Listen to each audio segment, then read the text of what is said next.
Sarsyadong isda. Yan ang luto natin ngayon. Yo guys, magluluto tayo ngayon ng sarsyadong isda. Ito ang itlog, ang sibuyas, bawang, loya, isda.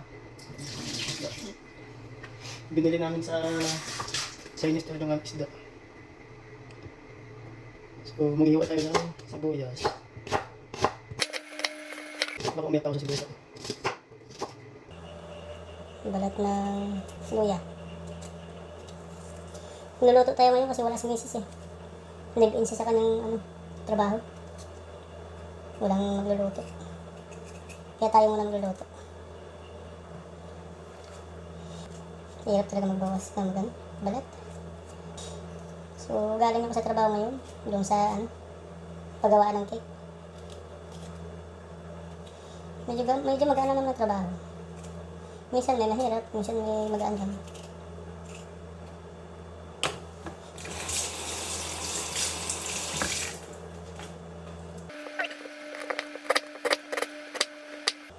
May kulang tayo eh, yung kamatis.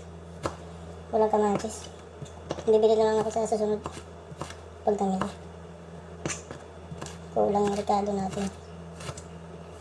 Magprito muna tayo ng isda para sa sarsyado. So, ginisap na pala yung yung bawang, sibuyas, saka luya. Ayan. Yung isda.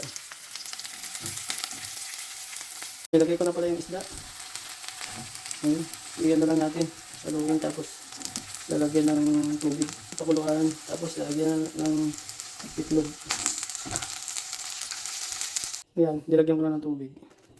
Pakuluan muna natin. Sayang, walang kamatis. Sarap sana. Walang kamatis. Hindi nakabili. Ilagay na natin yung magic sarap. Magic sarap. Kumukulo na siya eh. Tsaka yung asin. Iodized salt. Yung asin dito lang, $1 lang mahigit. Siguro isang buwan mo na magamit ito, sobra pa. $1. So, lagyan natin ng konting black pepper. Para may ang lasa ng black pepper.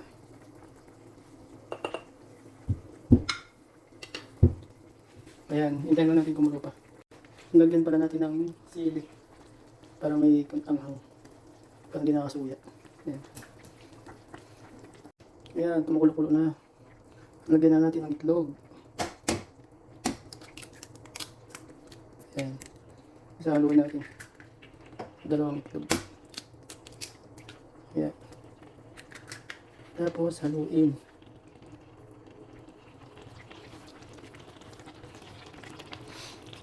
Pakuluan muna natin para hindi masyadong maghiwala yung itlog.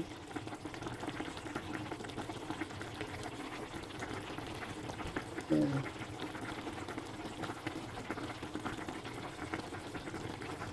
Hindi pa kulo-kulo. Basta yan.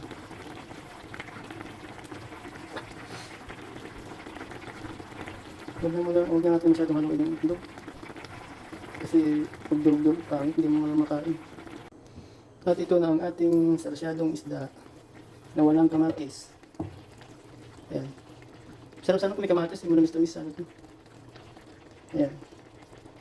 So, pag wala kayong magawa, luto na kayo ng sarsyado. Ayan, thank you guys.